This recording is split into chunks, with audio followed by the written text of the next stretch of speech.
Ini udah ke PPT ya? Udah, sip. Udah. Ya, sudah. Loh, kamu sendirian? Assalamualaikum. Iya, iya, Hah? iya Nggak Mas. ada yang lain nih?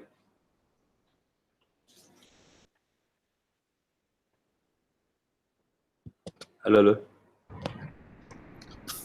Si Rama sendiri doang, Bang. Oh, ya udah, oke. Ya, silahkan.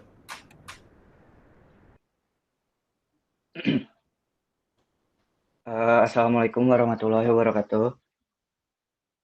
Selamat siang. Jadi di sini saya akan mempresentasikan tentang seni drama atau teater. Saya Ramadhanus Windrijo. Jadi diawali dengan definisi. Seni teater adalah salah satu jenis kesenian berupa pertunjukan drama yang dipentaskan di atas panggung. Secara spesifik, seni teater adalah sebuah seni drama yang menampilkan perilaku manusia dengan gerak, tari, dan nyanyian yang disajikan lengkap dengan dialog dan akting para pemainnya. Terus ada juga menurut KBBI adalah komposisi atau prosa yang diharapkan dapat menggambarkan kehidupan dan watak melalui tingkah laku atau akting atau dialog yang dipentaskan. Terus teater menurut KBBI juga adalah gedung atau ruangan tempat pertunjukan film, sandiwara, dan sebagainya. Terus masuk ke paradigma. Jadi menurut para ahli, salah satunya Remy Silado, drama adalah cerita yang unik. Ia tidak untuk dibaca saja, tetapi untuk dipertunjukkan sebagai tontonan drama adalah kesenian ephemeral, artinya bermula pada suatu malam dan berakhir pada malam yang sama. Terus ada juga menurut Balthazar Valhagen, dia tuh penyair sekaligus penulis, juga direktur di Sekolah Drama Amsterdam. Eh, Katanya kesenian yang melukiskan sifat dan watak manusia dengan gerakan. Terus ada juga menurut Ferdinand Brunetière, sebuah drama harus menciptakan kehendak dengan aksi atau gerak. Terus ke fungsi drama atau teater ada menurut fungsi moral, yaitu sebagai sarana upacara. Terus ada fungsi didaktik, yaitu sebagai media pendidikan. Terus ada fungsi estetis sebagai media ekspresi. Terus ada yang terakhir fungsi rekreatif, yaitu sebagai media hiburan. Terus ke bentuk drama atau teater. Yang pertama ada teater boneka, yaitu boneka yang sering dipakai untuk menceritakan legenda atau kisah-kisah religius. Terus ada drama musikal, kabaret atau opera, menggabungkan seni menyanyi, menari, dan akting.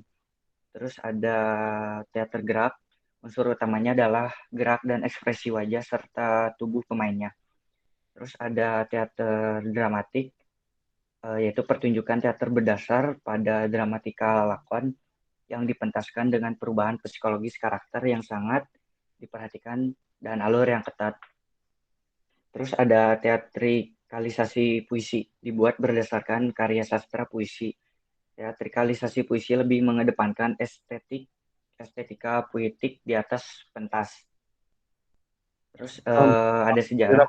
boleh dinyalain kameranya, Ram? Oh ya, Oh, sorry, lupa juga.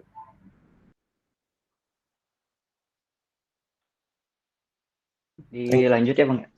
Ya, silakan. Sejarah seni drama atau teater. Drama sebagai salah satu bentuk pagelaran seni pertunjukan tentunya sudah ada sejak zaman nenek moyang kita. Dari zaman dulu sudah banyak orang yang bermain peran dalam drama. Bukti tertulis yang dapat dipertanggungjawabkan dalam mengungkapkan hal ini adalah bahwa drama sudah banyak dipentaskan dan populer sejak abad ke-5 sebelum Masehi. Terus drama sejarah ini didukung dengan adanya penemuan naskah drama kuno dari bangsa Yunani yang dituliskan oleh Aeschylus, seorang tokoh yang hidup pada tahun 524 hingga 456 sebelum Masehi di Indonesia. Eh, Sebelum Masehi di Indonesia, drama diawali dengan upacara keagamaan yang diadakan oleh pemuka agama. Terus sejarah ditemukan seni teater tidak tentu kapan pastinya. Beberapa temuan naskah teater menunjukkan adanya teater pada masa lampau naskah teater tertua di dunia yang pernah ditulis seorang pendeta Mesir, Karen Nevert, di zaman peradaban Mesir kuno, kira-kira 2000 tahun sebelum tarikh Masehi, di mana pada zaman itu peradaban Mesir kuno sudah maju. Karen Nevert menulis naskah tersebut untuk sebuah pertunjukan teater ritual di kota Abydos, sehingga terkenal sebagai naskah Abydos, yang menceritakan pertarungan antara dewa buruk dan dewa baik. Jalan ceritanya juga ditemukan tergambar dalam relief kuburan yang lebih tua, sehingga para ahli bisa mengira bahwa jalan cerita itu sudah ada dan dimainkan sejak tahun 5000 sebelum Masehi. Selain beberapa teori mengenai seni teater di atas, terdapat beberapa teori yang menceritakan mengenai asal-muasal dari seni teater. Di antaranya adalah yang pertama berasal dari upacara agama primitif, yang kedua berasal dari nyanyian untuk menghormati seorang pahlawan di kuburannya, yang ketiga berasal dari kegemaran manusia mendengarkan cerita. Terus ada hubungan dengan seni lainnya. Di sini saya mengambil salah satu, yaitu hubungan seni drama dengan seni musik. Musik dan drama memiliki banyak kesamaan dan saling melengkapi. Sayangnya, dengan hubungan antara kedua seni tersebut, nilai real mereka seringkali diabaikan. Dalam musik, hal itu berkali-kali keliru bahwa robot atau pemain musik otomatis dengan sistem komputer, mesin atau software dianggap seperti seseorang yang memainkan musik dengan baik. Hal tersebut karena itu adalah teknis atau bagian dari musik yang tidak bisa ditinggalkan. Prinsip yang sama juga berlaku untuk drama. Seringkali banyak aktor yang menjadi terkenal bukan karena fleksibilitasnya mereka dalam asumsi peran atau dalam mereka berakting, tetapi untuk alasan lain seperti penampilan, popularitas di media, dan lain-lain sebagainya. Ya. Terima kasih. Begitu, Bang. Terima Oke, kasih. Ya, silakan Bang Muhammad kalau mau jadi moderator. Terima kasih Bang. Lu aja Bang. Oke, teman-teman yang lain silahkan kalau mau menanggapi atau bertanya atau apapun yang sifatnya bisa membuka diskusi. Silahkan.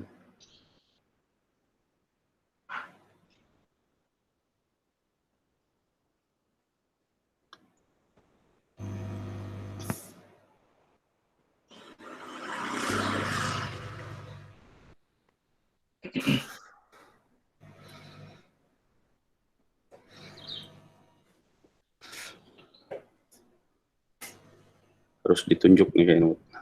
Biasanya ini Bang. Mori ya. Gimana Mor?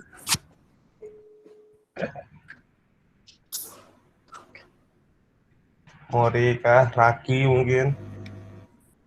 Bang, mau nanya dah Bang. Ya, silakan Raki. Kalau hubungan, kalau drama itu kan ada naskah tuh. Nah itu termasuk hubungannya drama dengan sastra nggak sih Mas? Lalu yang lain? Ya, silakan. Silakan Ram, langsung aja. Oh ya. Sebenarnya di sini nggak ngerangkap ke situ ya, cuman jadi kayak ngambil ke hubungan dengan seni musik. Tapi kalau dari penjelasan sebelumnya sih maksudnya berhubungan banget, karena itu tuh kayak bagian dasar dari sebuah drama atau teater itu sendiri gitu sih, Raki. Jadi Thank you, Ram. ya. Ya sebenarnya gini, Raki. Kalau yang kalau ngomongin sastra, jadi seni drama itu dianggap hanya persoalan naskah. Jadi sifatnya ke situ. Karena kalau misalnya seni drama itu misalnya kemudian menginduk ke puisi juga nggak bisa, karena secara format beda, apalagi ke prosa. Nah makanya seni drama kemudian menjadi salah satu bagian dari atau turunan dari seni sastra. Karena wujudnya juga berbeda. Nah cuma bedanya teater dengan drama, bahwa teater justru memang butuh naskahnya. Apakah ada teater-teater yang tidak menggunakan naskah? Ya, ada banyak gitu. Tapi dalam konteks ini adalah bahwa teater itu hubungannya dengan sastra udah pasti persoalan seni dramanya itu, persoalan naskahnya itu, gitu Raki. Nah sehingga coba ke belakang Ram yang seni hubungan dengan seni lain. Nah sebenarnya ini bisa ditambahin Ram tentang hubungan seni drama dengan sastra tadi, hubungannya itu. Apalagi coba lihat bentuk-bentuk ini tadi, bentuk-bentuk teater tadi. Nah, teater aja kan yang bawah itu jelas tuh, teatrikalisasi puisi. Jadi hubungan seni teater dengan seni lain, dengan sastra aja ada aspek seni dramanya, dengan ada aspek penggunaan puisi dalam teatrikalisasi puisi, ya kan itu jelas gitu. Nah sayangnya Rama nggak masuk juga ke ke seni-seni yang lain gitu, yang musik misalnya, musik itu udah musikal gitu ya, atau tari gitu. Jadi sebenarnya bisa ditambahkan seni rupa jelas punya pengaruh yang kuat di teater gitu. Oke, yang lain dulu deh, atau Raki mau nambahin atau menanggapi yang lain?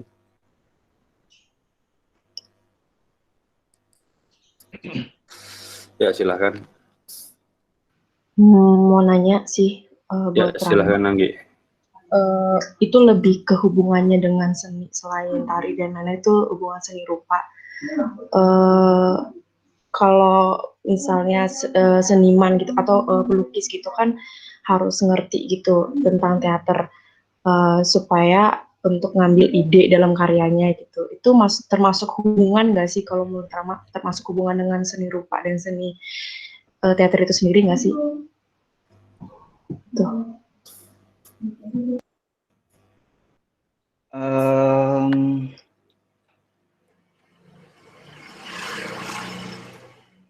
Bisa diulangin lagi, maaf.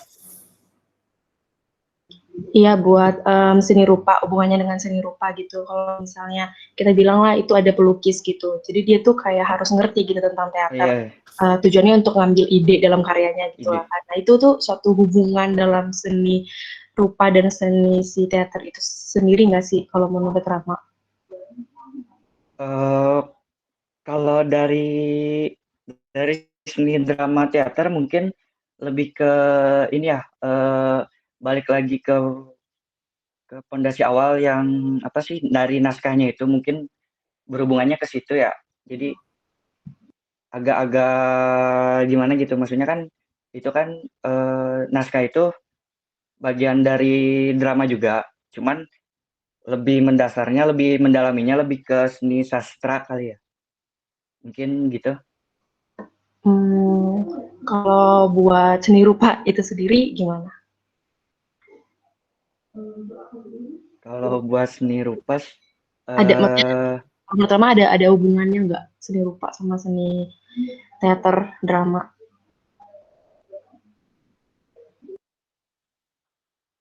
ada sih kayaknya.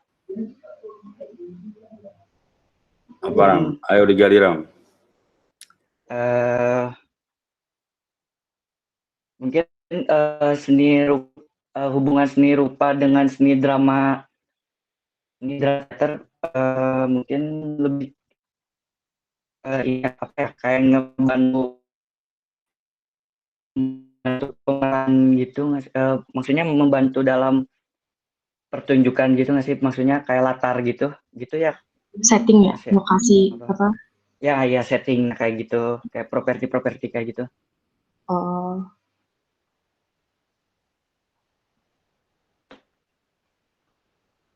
oke Ram.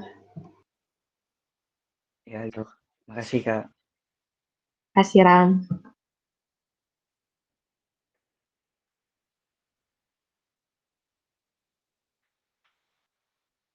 Ada yang lain? Sebenarnya gini, Gi, kalau ngomongin hubungan teater dengan seni rupa, yang jangan pernah lupa adalah bahwa yang pertama, bagaimanapun teater itu bentuknya kan sebuah panggung yang harus didekorasi. Nah, aspek dekorasi ini yang kemudian mau tidak mau, suka nggak suka, harus masuk ke wilayahnya seni rupa sebenarnya. Basicnya gitu ya, basicnya adalah seni rupa. Jadi makanya kenapa bahkan mungkin zaman dulu lah ya, sampai tahun 90-an pertengahan mungkin, itu atau sampai akhir ya masih sampai 2000 lah, karena setelah itu jarang peminatnya.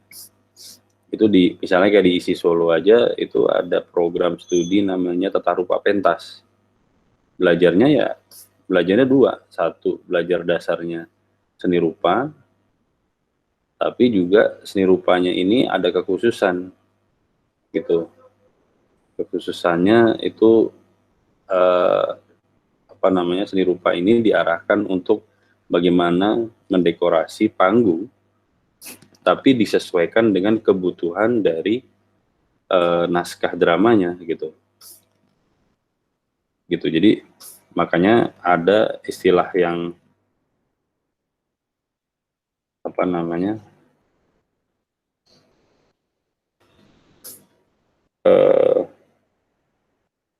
istilah yang paling jelas itu ada namanya scenografi.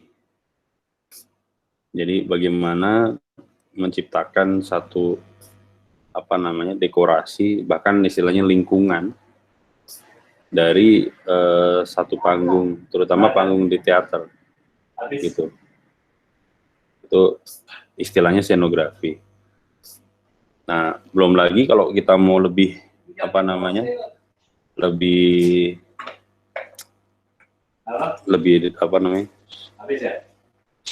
Bentar, sorry, jangan teriak-teriak. Jadi untuk lebih lebih detail lagi, misalnya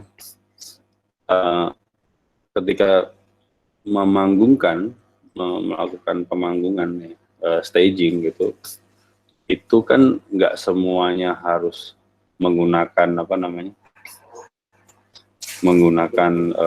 properti yang asli kan gitu. Kayak misalnya kayak pedang.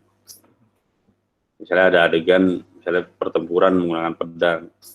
Ya masa mau pakai pedang atau golok beneran gitu. Bisa berdarah-darah kan. Nah, makanya kan ketika membuat craftsman ya, kerajinan pedang misalnya menggunakan kayu atau ya kan pedangnya diwujudkan semirip mungkin dengan misalnya menggunakan cat silver gitu ya atau perak untuk meyakinkan penonton bahwa itu adalah pedang dari besi misalnya. Padahal aslinya ya cuman pakai triplek misalnya kan gitu. Karena tapi itu kan dibentuk misalnya. Nah, hal-hal kayak gini kan membutuhkan pengetahuan dari seni rupa gitu. Ya apalagi dekorasi yang dekorasi backdrop misalnya, backdrop yang di belakang itu misalnya ada gambar lukisan pemandangan gitu, backdropnya pengen ngasih lihat pemandangan, ya kan basicnya jadi dari lukis itu jelas gitu. Atau misalnya butuh satu kerajaan yang punya tiang-tiang besar gitu, ya masa beneran di panggung mau bawa cor-coran beton kan gitu, bisa rubuh panggungnya kan. Akhirnya pakai polistyrofoam misalnya, polistyrofoam yang besar. Nah itu kan untuk bisa membentuk tiang, misalnya tiang model kayak Istana Negara lah gitu tiangnya, model-model gaya-gaya Yunani Romawi gitu. Itu kan mau nggak mau kan butuh butuh keterampilan dalam seni rupa, terutama misalnya seni patung gitu misalnya. Nah, hal kayak gini kan akhirnya kemudian seni rupa itu menjadi sangat penting di teater. Nah, belum lagi lo misalnya kalau lo ngomongin kostum ya, kostum sendiri, atau misalnya bahkan make up misalnya. Kayak pendidikan make up, kalau lo memang beneran pendidikan make up untuk teater atau film gitu, itu pelajaran pertama yang harus lo dapat adalah pelajaran anatomi gitu. Jadi pelajaran anatomi yang awal sekali dipelajari, dan itu beneran gambar kayak lo, kalau lo temen-temen lo di seni rupa gambar anatomi gitu ya harus bisa. Kenapa? Karena kan anatomi misalnya wajah aja, anatomi wajah setiap orang kan bisa berbeda-beda, nggak bakal sama gitu. Belum lo ngomongin kulit dan lain-lain. Nah itu kan dasar-dasarnya kan dari seni rupa sebenarnya. Gitu ya Ram, gitu ya. Jadi sebenarnya, tapi artinya bahwa sebenarnya ini masih banyak yang bisa digali gitu loh, dari keterhubungan antara teater dengan misalnya seni rupa, dengan seni musik, seni tari gitu, bahkan sampai seni arsitektur sebenarnya Ram. Oh iya. Gitu. Siap Bang. Oke, ada yang lain kah? Ada yang lain lagi yang ingin menanggapi? Halo Mas, mau nanya sih. Ya silahkan Sekar. Kan berarti kalau di teater itu ada semacam sutradaranya kan buat mengarahkan gitu kan. Nah itu sama nggak sih kayak koreografer teaternya itu? Gimana Ram? Silahkan Ram.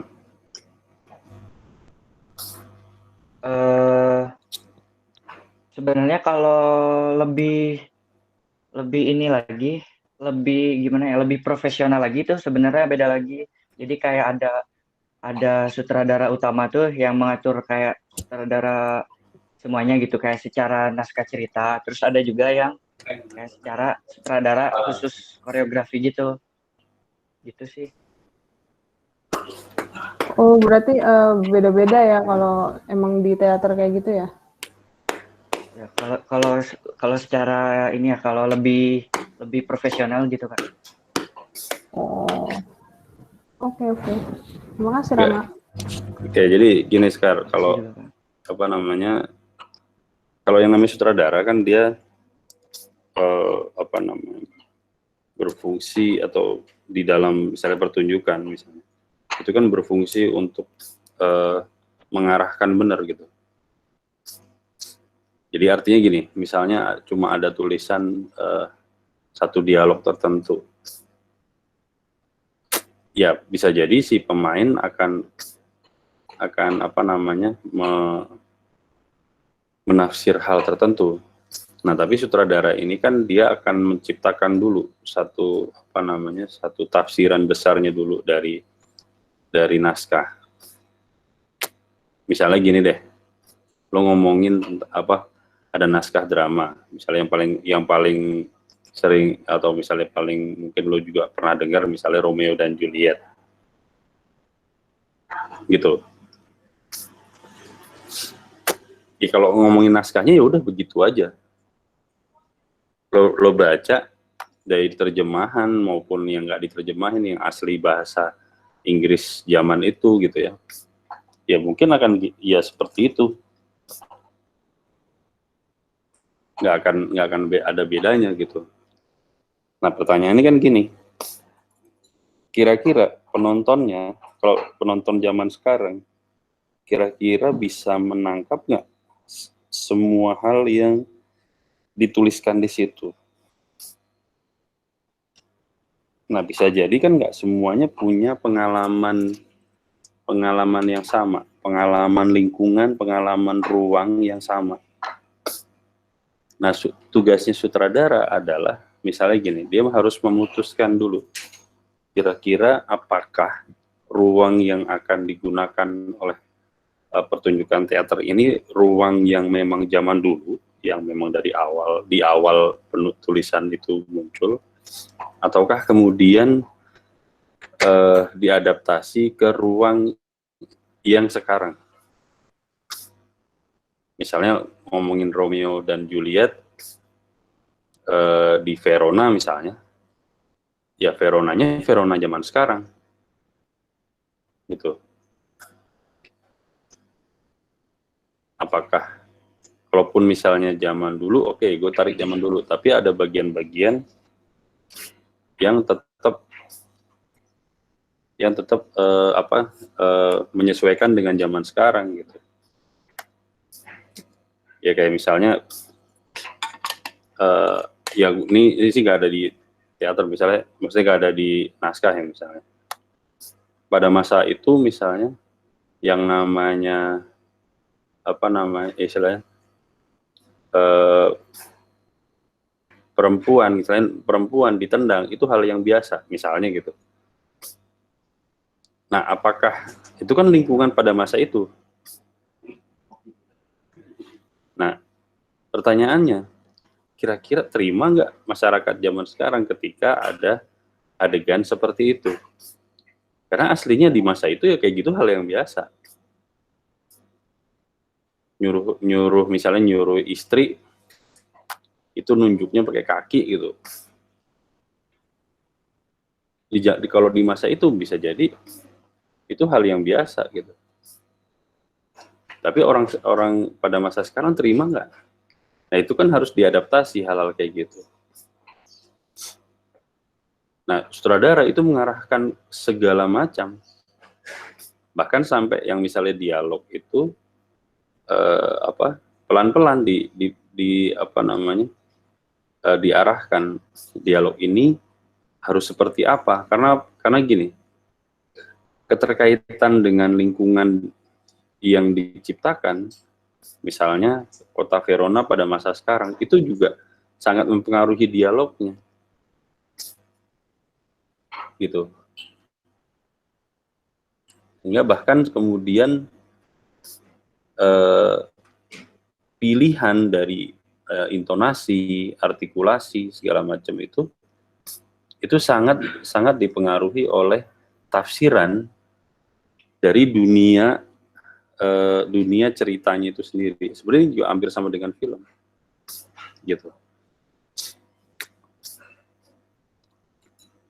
Nah, kalau ngomongin koreografi sebenarnya lebih dekat dengan aspek gerak. Nah, biasanya koreografi makanya lebih cenderung pada pertunjukan tari gitu misalnya.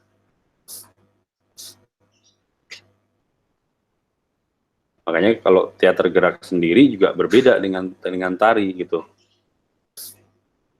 Karena kalau tari kan biasanya nantinya akan ada aspek iramanya gitu dalam bergerak. Kalau teater mungkin saja aspek irama ini bukan jadi penekanan. Tetap ada, tapi bukan penekanannya gitu. Gitu sekarang kira-kira. Oke deh Mas, terima kasih Mas. Itu ada yang nanya tuh Ram di chat tuh Ram, Edwin.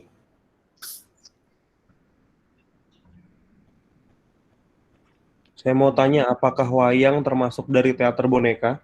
Karena dari beberapa artikel ada yang menyebutkan termasuk di teater boneka, dan ada yang menyebutkan tidak termasuk di teater boneka. Gimana tuh, Mbak? Wayang sih dari beberapa sumber di internet sih saya baca-baca termasuk ya, harusnya termasuk ke teater boneka karena kan wayang itu sendiri kan termasuk boneka juga kan, kayak gitu.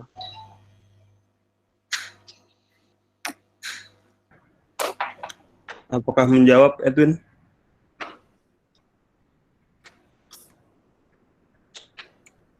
Edwin, gimana Edwin?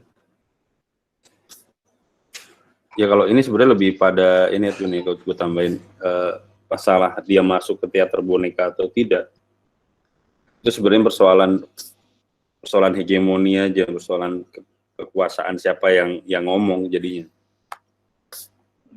gitu ya. Karena misalnya kayak lo ngomongin apa pertunjukan wayang aja kan sebenarnya basic apa yang salah satu yang paling tua kan dari Cina kan, dari Tiongkok gitu. Ya misalnya kalau di Tiongkok sendiri kan model wayang kulit itu ada, wayang potehi ada gitu kan, yang bentuk-bentuknya kan memang boneka. Nah biasanya teater-teater boneka itu kan cenderung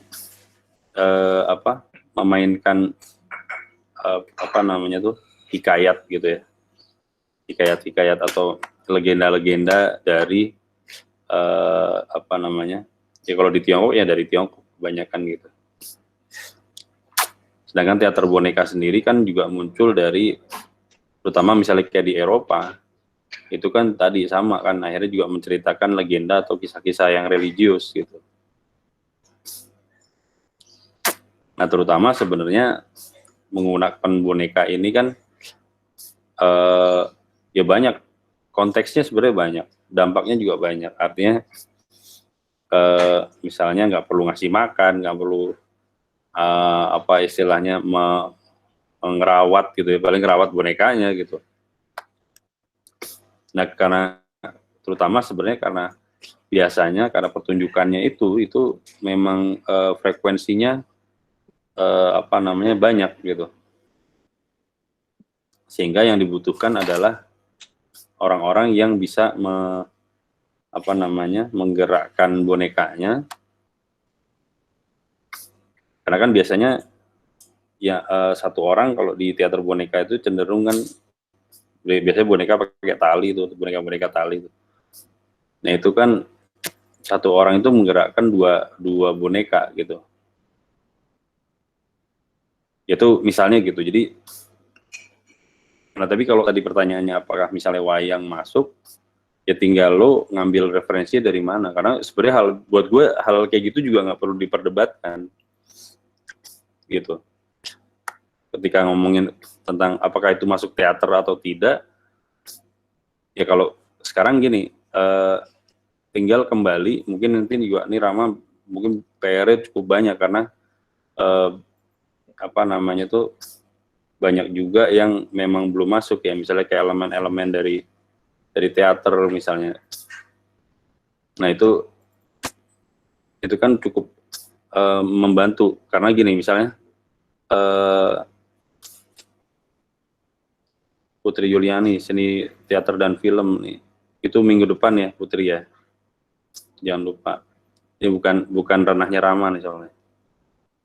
Oke, jadi misalnya kayak ketika lo ngomongin wayang masuk teater atau tidak, sebenarnya yang paling penting adalah kayak ukuran sesuatu itu disebut teater. Ukuran-ukuran apa parameter sesuatu disebut teater. Gitu. Nah, sebenarnya hal itu yang nantinya juga bisa membedakan teater gerak dengan tari. Gitu Ram. Jadi nanti Rama tolong cari aspek-aspek parameternya gitu. Ya berarti ngomongin elemen, ya sampai ngomongin gaya. Gitu, ya. Bahkan kalau misalnya coba balik ke fungsi coba Ram. Ini biasanya pada nggak ngeh soalnya.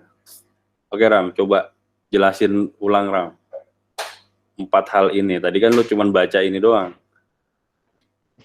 Lo bisa kasih contoh, lo bisa jelasin. Di sini fungsi moral nih.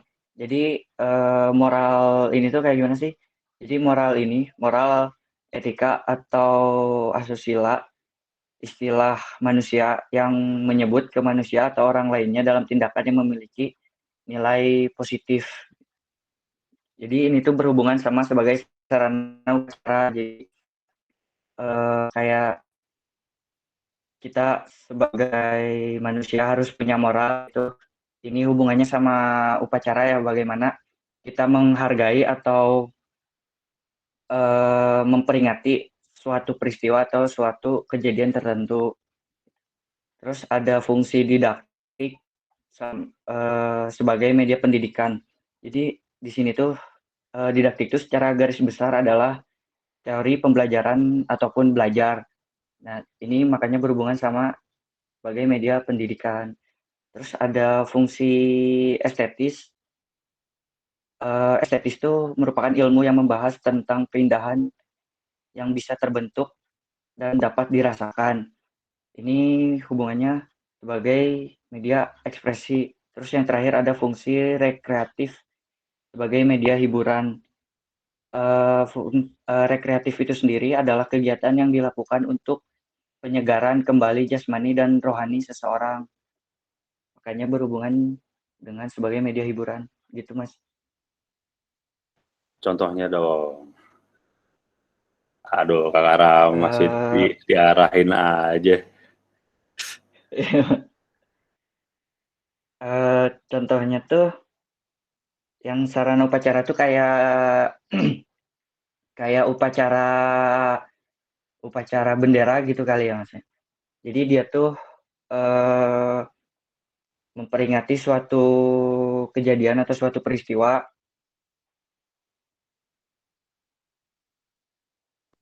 Jadi dengan melakukan upacara itu tuh berdasarkan moral sebagai manusia gitu. Terus fungsi didaktik sebagai media pendidikan tuh contohnya tuh jadi di mana efek drama atau teater itu penonton dan pandang pendidikan gitu ya Mas ya, contohnya Mas. Oke sih, keberanian buat ngarangnya oke. Oke, maksudnya gini. Jadi sebagai sarana upacara, jangan salah, contoh misalnya kayak di Bali, ini yang paling jelas tuh di Bali. Di Bali itu kan salah satu yang digunakan di dalam upacara itu adalah seni drama atau seni teater. Itu, maksudnya aspek pertunjukan dari satu pertunjukan tertentu itu memang bagian dari upacara keagamaan di Bali, upacara keagamaan agama Hindu di Bali. Ada gitu. Walaupun durasinya nggak panjang, tapi itu ada. Nah, biasanya apa yang disampaikan di dalam, ya kalau kita nyebutin naskah, biasanya mereka jarang pakai naskah, jadi udah setiap saat ya begitu. Maksudnya yang dipertunjukkan hal yang sama. Nah, pendidikan moral ini kan, aspek moral ini kan ngomongin aspek bagaimana manusia itu memiliki etika ketika hidup dengan manusia lain. Nah, makanya sebenarnya selain di situ ada fungsi moral, juga ada fungsi untuk pendidikan moral di situ. Di satu sisi, kalau orang yang tahu itu adalah untuk mengingatkan terus-menerus. Kalau orang yang belum tahu, ya artinya menjadi informasi yang baru. Gitu.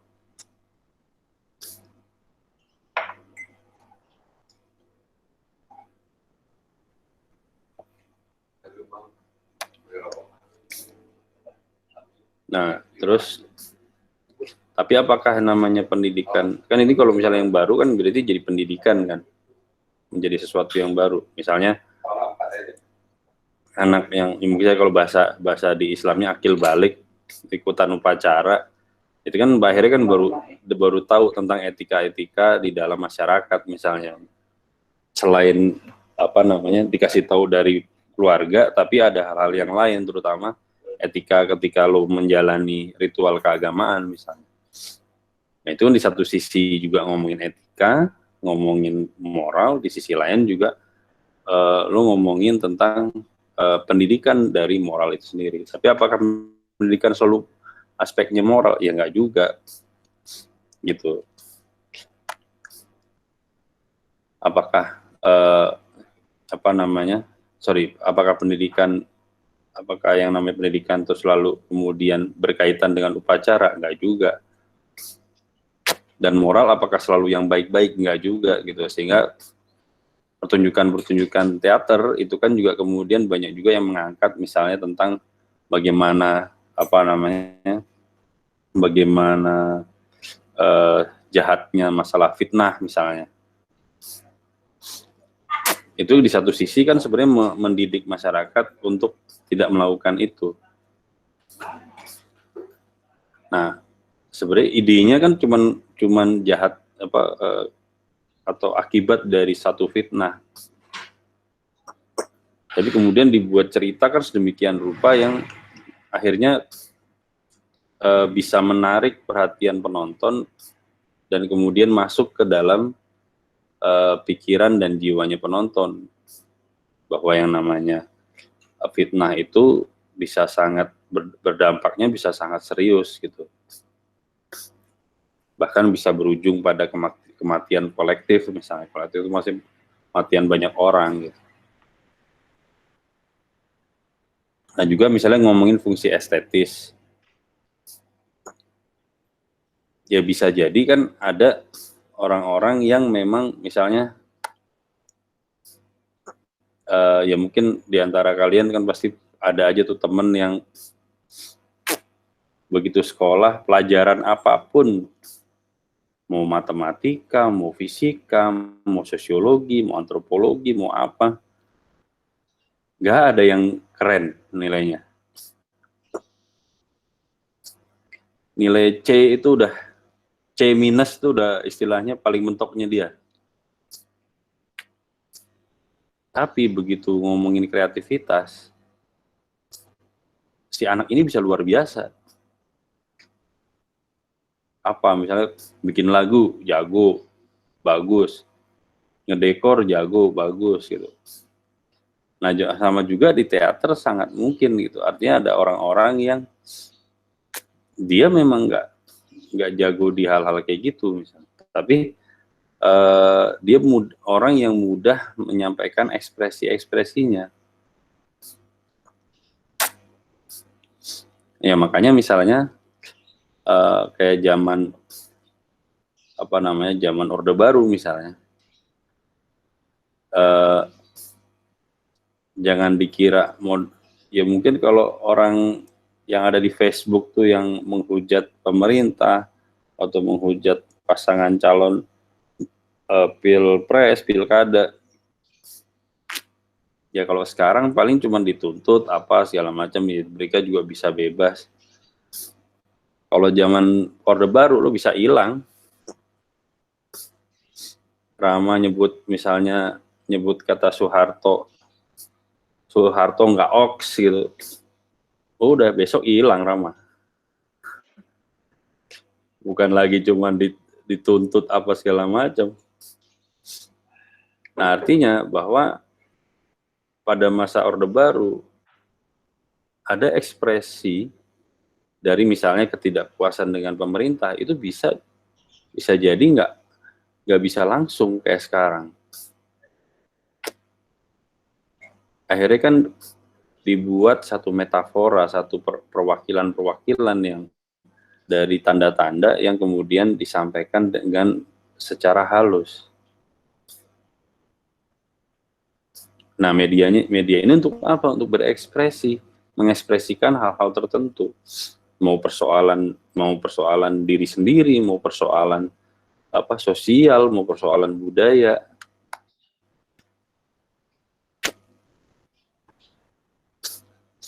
Nah, kayak misalnya gini, kalau lo baca naskah dramanya Calon Arang misalnya, di satu sisi Calon Arang ini dianggap sebagai di satu tafsir tertentu ya, terutama tafsir yang umum gitu. Calon Arang ini dianggap sebagai tokoh jahat. Karena apa? Karena dia punya kemampuan sihir yang kemudian merugikan kerajaan gitu. Tapi di sisi lain misalnya kayak Bu Tuti Herati itu menafsirkan bahwa calon arang ini adalah orang yang ingin menggugat pemerintah kerajaan pada masa itu dalam konteks untuk menaikkan derajat perempuan. Nah, kan jadi beda kan, ekspresinya menjadi berbeda. Ini jadi artinya ketika naskah-naskahnya Bu Tuti yang diangkat dari calon arah, akhirnya jadi berbeda konteksnya, berbeda perspektifnya, gitu. Nah, yang terakhir misalnya fungsi rekreatif ya, fungsi hiburan ya macam-macam kan, ada aja orang cuma nonton atau misalnya penonton cuma nonton ya yang penting dia bisa melepaskan penat dari kesehariannya misalnya. Itu kan fungsi-fungsi hiburan. Yang jadi pemain pun juga bisa sama. Ada teater-teater yang pemainnya itu mereka punya kesibukan sehari-hari, gitu. Ya jadi pengacara, jadi dokter, jadi apa segala macam. Nah, bermain teater fungsinya adalah untuk rekreasi mereka, gitu. Oke, setidaknya model gitulah Ram menjelaskannya Ram. Jadi mohon digali lagi nanti. Ya Mas, makasih Mas. Oke. Oke, ada lagi kah yang lain yang mau ditanyakan? Mas, nanya nih. Ya silakan. Ke Mas Kusdon sih, Ya. tentang yang waktu Mas Kusdon nanggepin pertanyaan siapa tadi tuh? Yang yang tentang adaptasi Romeo dan Juliet itu loh, yang naskah. Yang misalnya di naskah Romeo dan Juliet itu ada adegan nyuruh perempuan pakai kaki gitu misalnya. Misalnya. Nah, kalau misalnya itu ada tuh adegan kayak gitu di naskah tersebut di zaman dulu. Terus mau ditampilkan lagi nih di masa sekarang. Nah, gimana kalau misalnya si seniman itu punya pendirian kalau gua tuh pengen nampilin apa yang gua pengen tampilin tanpa perlu mikirin apa yang orang-orang rasain tentang apa yang ingin gue tampilin di teater gue. Jadi dia tetap masukin adegan-adegan yang istilahnya kontroversial gitu. Itu menurut Mas gimana? Ya sebenarnya nggak ada masalah, karena kan itu sifatnya nanti ujungnya sifatnya adalah tafsir kaki, penafsiran.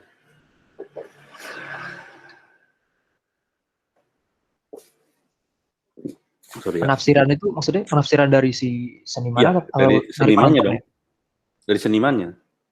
Nah makanya biasanya ada juga artinya untuk mencegah hal-hal yang tidak diinginkan itu misalnya dikasih intro.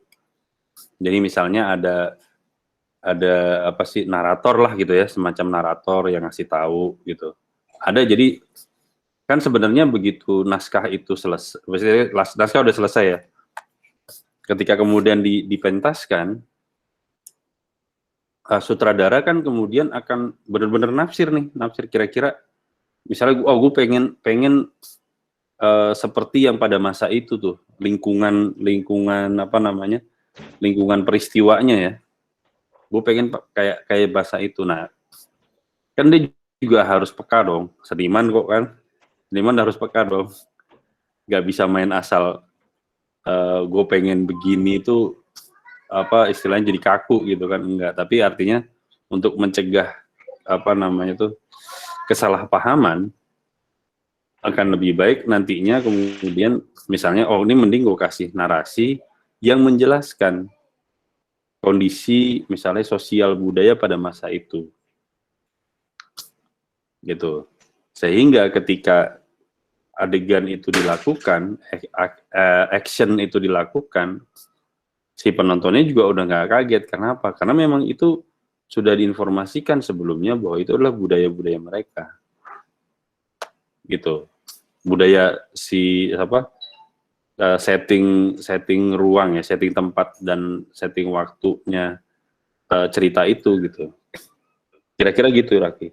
Ya sebenarnya kan itu di film pun juga dibuat itu juga berlaku sebenarnya. Kayak kalau ini agak nyerempet film sih. Misalnya kayak waktu itu dulu ada dosen yang gue asistenin namanya Pak Khalid Arifin. Beliau itu penata artistik. Terus film terakhirnya beliau kalau nggak salah, yang memang beliau megang lah jadi production designer plus penata artistik. Ada judulnya Nusa Penida. Dan Nusa Penida kan lo tahu di Bali kan. Settingnya tuh sebelum tahun 40-an. Sebelum tahun 50-an pas sebelum tahun 40-an gue lupa. Intinya setting itu masa lampau. Terus si sutradaranya ada namanya Pak Galib Hussein, itu dengan lantang ngomong, ya gue pengennya realis. Pendekatan ini realisme gitu. Nah, kira-kira ada yang tahu nggak cara berpakaiannya perempuan Bali pada tahun sebelum kemerdekaan Indonesia? Kayak gimana? Ada yang tahu nggak? Ada yang, Anom nih, Nom, sama Pink nih. Ada nggak Anom? Kayak ada tadi. Wah, udah cabut nih jangan-jangan Anom. Yang nggak pakai atasan kah, Mas? Nah, nggak pakai atasan. Buah dadanya kelihatan. Kira-kira kalau kemudian itu ditunjukkan dipertunjukkan di film, gimana, Raki? Ya kalau buat realisme kan? Iya, kalau buat komersil sih bakalan sangat-sangat kontroversial. Nah, itu. Artinya begitu Pak Galib dikasih tahu pun kaget dia. Dia pikir model model di Jawa yang ditutup kan. Jadi selendang jarik itu dia ditutup sampai atas, sampai buah dadanya. Ternyata di Bali enggak, dia sampai pinggang. Kalau lu coba googling aja kan, dia cuma sampai pinggang. Karena buah dada dianggap bukan bagian dari kemaluan. Jadi dianggap sama dengan laki-laki kan gitu. Nah, maksudnya adalah apakah kemudian harus sesaklek itu? Ya silahkan. Sebenarnya itu kan semua hanya pilihan. Kalau kemudian jadi kontroversial ya tinggal tanggung sendiri kan gitu, Raki. Nah, sama juga di teater juga sama, bahwa apakah kemudian apakah kemudian harus persis dengan apa yang di naskah, dengan waktu yang naskah itu dibuat. Ya sebenarnya semua pilihan dari si pembuatnya, baik sutradara maupun para pemainnya gitu, orang yang memproduksi teater ini. Gitu. Makanya sekali lagi, kalaupun misalnya mau ditunjukkan seperti apa adanya, pendekatannya misalnya realisme, ya biasanya tetap akan ada aspek etika, aspek moral yang tetap harus dijaga gitu. Ya begitulah kira-kira gitu.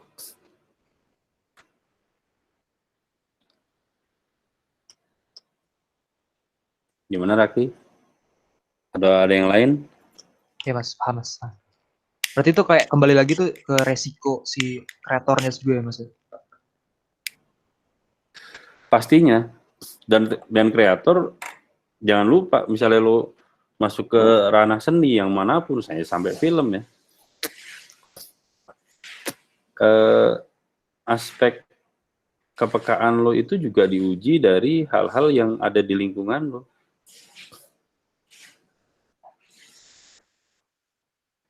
Ya misalnya gini, kalau kemudian apa namanya lo nggak peka, ya itu yang terjadi. Ya sebenarnya zaman sekarang ini jadi sering jadi masalah gitu. Itu kan karena persoalan ketidakpekaan dari pada lingkungan, baik lingkungan dunia realita maupun dunia maya gitu. Ya lo lihat aja zaman pilpres lah, ya kan, yang apa istilahnya lo sakit juga nggak dibelain nama yang calon presiden yang lo bela, lo nggak punya duit, mereka belum tuh ngasih. Tapi mungkin kan lo akhirnya jadi gontok-gontokan sama temen lo hanya karena perbedaan apa namanya perbedaan pilihan gitu. Padahal sebenarnya kalau kemudian mau lebih peka lagi, lebih coba dibuka lagi pemikiran, perasaannya coba lebih dibuka lagi, sebenarnya kan itu nggak perlu terjadi. Karena apa? Ya sebenarnya semua persoalan pilihan satu. Yang kedua, ya begitu sudah terpilih, apa kemudian permasalahan di dalam kehidupan lu pasti langsung berubah? Nggak juga gitu kan. Nah hal-hal gini kan perlu kepekaan gitu. Atau misalnya nggak usah yang model gitulah, yang misalnya di lingkungan rumah lu deh gitu. Pernah ngecek nggak istilahnya sampah itu diambilin tiap jam berapa sih sama petugas sampah misalnya? Atau misalnya kalau lu tinggal di komplek atau misalnya tinggal di perkampungan, misalnya ada satpam sama hansip misalnya. Tahu nggak sih nama hansipnya siapa? Punya anak berapa? Itu kan persoalan-persoalan kepekaan seperti itu. Bukan cuma persoalan pengetahuan, enggak. Lo kan juga jadi punya punya kedekatan, punya hubungan dengan aspek lingkungan lo, gitu. Ya kira-kira begitulah Rakim. Oke, Ya, itu Mas. ada yang menarik si Pascal tuh. Scenografi di teater sebenarnya itu bagian dari seni rupa atau ada ilmunya sendiri? Scenografi kemudian ada ilmu sendiri, makanya ada namanya tata rupa pentas. Itu kalau bahasa sininya tata rupa pentas. Tapi kalau dibilang itu bagian dari seni rupa ya enggak, karena itu sifat sebenarnya udah terapan Pascal. Jadi dia karena posisinya sudah terapan, akhirnya kan kemudian penerapannya di mana? Kebetulan penerapannya itu di teater. Makanya ini istilahnya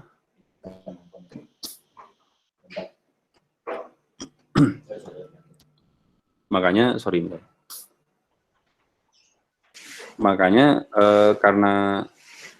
karena scenografi ini adalah ilmu terapan, maka si orang yang punya profesinya itu harus memahami dua hal, ya memahami ilmu seni rupa dan memahami ilmu teater.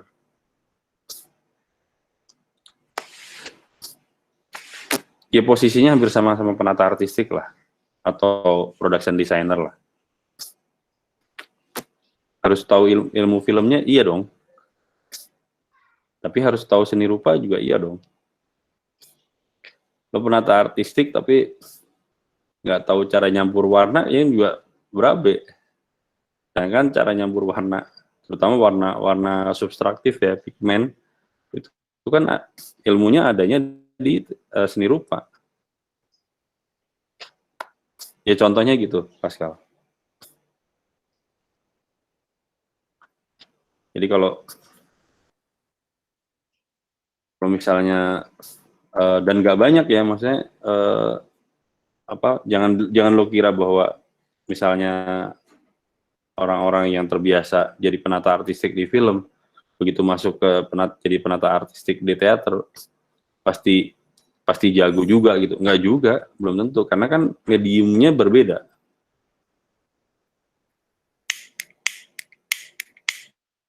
Kayak misalnya kayak tadi lo mau bikin tentang adegan pasar, terus kemudian lo bikin dekor los di pasar gitu, di panggung lo bikin dekor los pasar. Nah, misalnya lo ngomongin properti, apakah propertinya juga persis harus benar-benar barang-barang yang di pasar? Ada penjual daging, apakah daging beneran lo bawa ke mana? Ke panggung? Ya sebenarnya itu pilihan. Ada teater-teater yang ada pertunjukan teater yang ini apa namanya? Yang menggunakan saking pengen realismenya itu kedekatan realismenya itu pengen persis gitu. Itu beneran mereka ya panggung, apa-apa ke panggung tuh daging digantung apa segala macam. Sayur beneran. Tapi jangan salah. Ya, kalau lu bikin model kayak gitu, ya nggak apa-apa juga kalau lu punya duitnya. Ya, bayangin sayur didiemin gitu kan selama pertunjukan, itu kan buat, mau nggak mau kan juga buat latihan, buat apa segala macam. Tapi misalnya pertunjukan aja. Kena lampu kan, kena apa, debu segala macam. Emang langsung belum bisa masak gitu.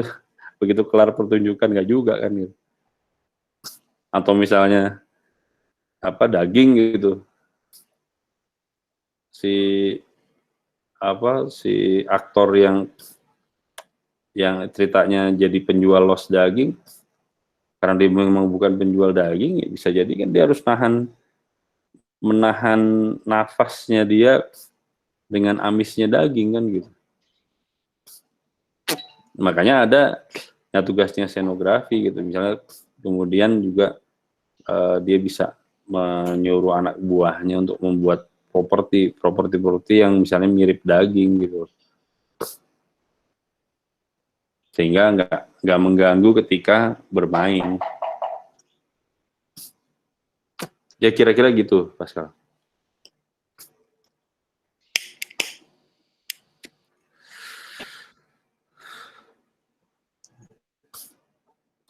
Oke, ada lagi kah yang lain?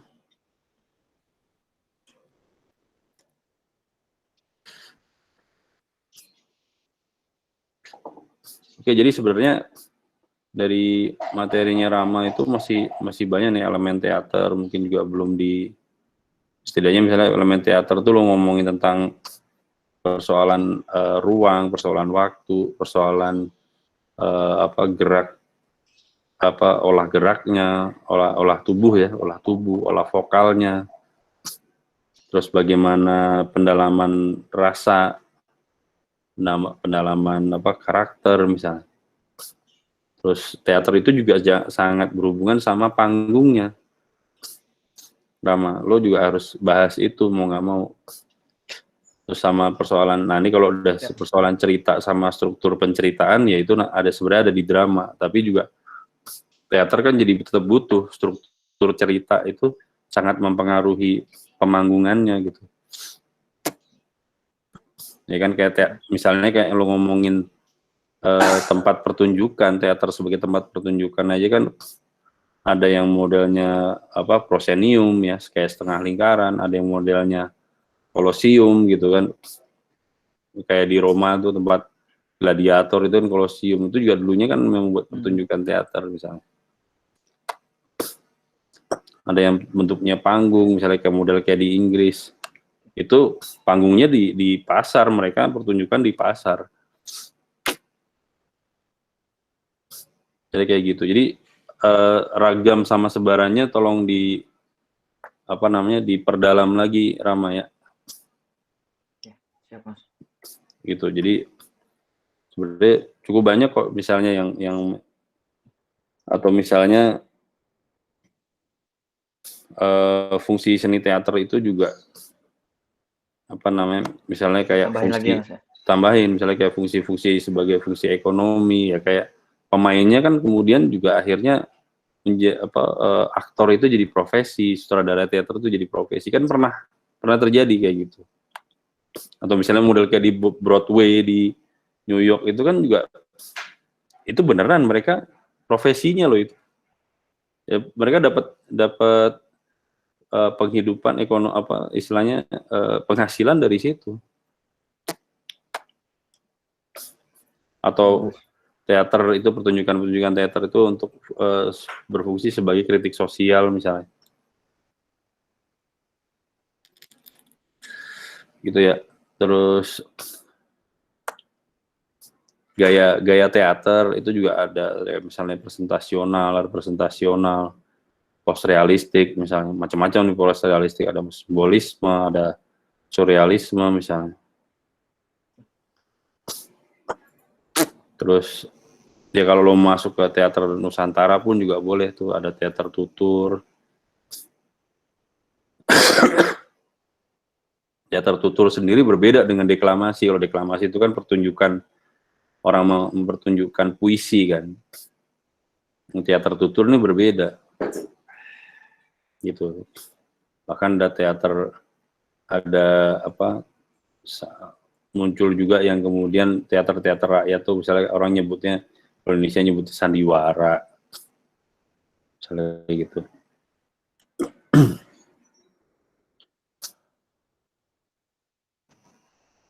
Terus kayak unsur seni teater tadi elemen atau unsur teater kan ada aspek naskah, pemain, sutradara, pentas, properti, terus ada aspek eksternalnya, ada staf produksi, ada stage manager misalnya, desainer. Nah juga misalnya juga ini aspek-aspek pertunjukan di masa lalu itu kan juga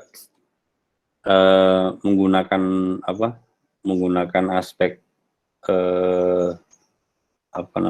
poster atau leaflet gitu kan. Pertunjukan teater kan zaman dulu juga sempat ada kayak gitu kan. Nah pada masa itu kan aspek grafis ya, seni grafis itu kemudian juga jadi berpengaruh gitu. Itu kan dari seni rupa. Oke, itu aja kalau dari gua. Mungkin Bang Momot mau nambahin. Cukup sih Bang kalau dari saya Bang. Cukup, oke deh. Cukup jelas. Oke, itu aja teman-teman. Kalau nggak ada yang didiskusikan lagi, terima kasih untuk hari ini. Assalamualaikum warahmatullahi wabarakatuh. Waalaikumsalam. Waalaikumsalam warahmatullahi wabarakatuh. Saya kembalikan kepada Bang Momot. Oke, terima kasih Bang Gusdon. Oke, terima kasih teman-teman sudah melakukan diskusi dengan sangat kondusif hari ini, mantap. Kemarin juga sih kelas ini mantap. Gua absen dulu ya sekarang. Ahmad Alifatu Mirza.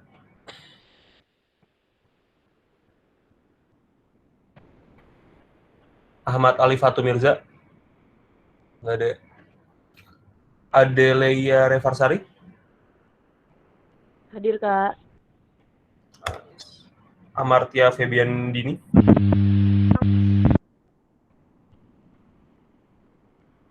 Hadir.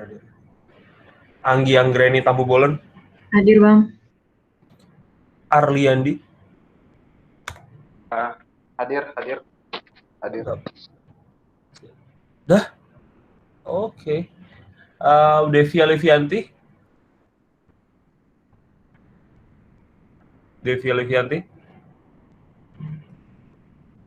Ada Devina Winona Kalista.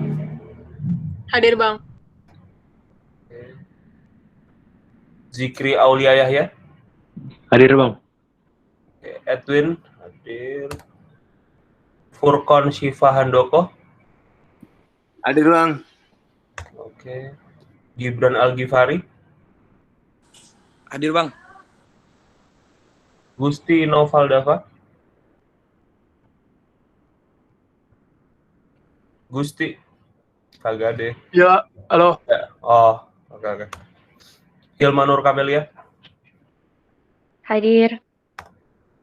I Gusti Agung Putuanom. Hadir, Mas. Oke. Tadi sempat ngilang loh namanya.